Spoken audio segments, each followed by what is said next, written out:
Our first reading of today is taken from the book of Ezekiel, chapter 18, verses 21 to 28.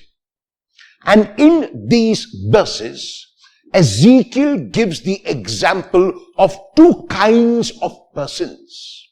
On the one hand, he gives the example of a wicked person, a sinful person, a selfish and self-centered person. And he says, if that wicked and sinful person comes to his or her senses and realizes that that is not the way to live, if that wicked person changes his or her ways by not sinning, by reaching out, by giving bread to the hungry, by being kind to the poor, the Lord will look at that person and the Lord will save that person. The Lord will take that person back to the Lord's heart. The second example he gives is of the righteous person, the person who follows the law, the person who is selfless. It is likely that the person who is righteous and selfless might be doing it only for external reward. And when the reward does not come, the person might tire and go back to the ways of the wicked and the sinful. If that happens, Ezekiel says, the person who was righteous but has now become wicked and sinful and self-centered is a person who will not be close to the Lord, whom the Lord will distance away, because the Lord is just, the Lord is right, and the Lord is truth, and above all, the Lord is love. And that is why in the gospel text of today, taken from the gospel of Matthew chapter 5, verses 20 to 26, Jesus asks us to assimilate, to interiorize, to take the external of the law into our hearts and in our minds. And he does that by speaking about what was said in the Old Testament and how that must be interpreted now in his time. In the Old Testament, it was said that one must not kill another human being, and that anyone who killed would be liable to judgment.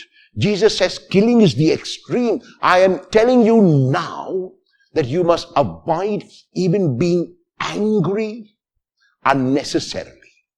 There are times when there is righteous anger, but a lot of our anger is for ourselves. A lot of our anger is because we have been hurt.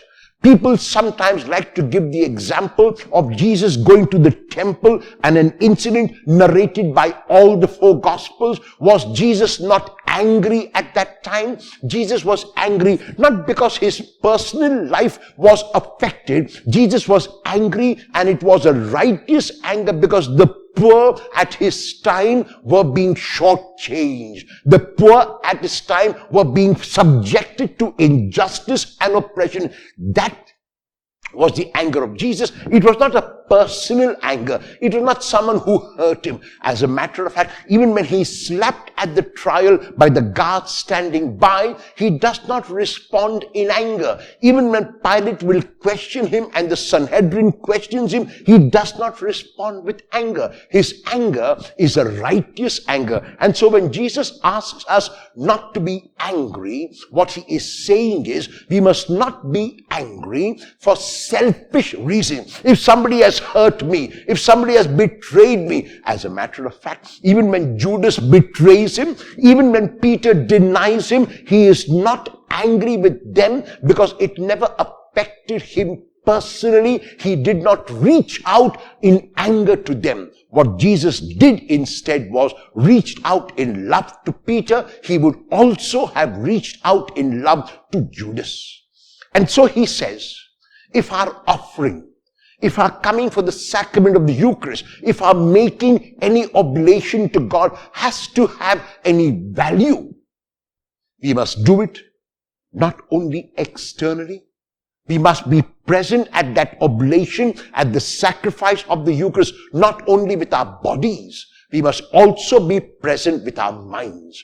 In other words, if our minds are clean and devoid of any of these negatives, very especially the negative of anger, then our offering becomes a fragrant offering to the Lord.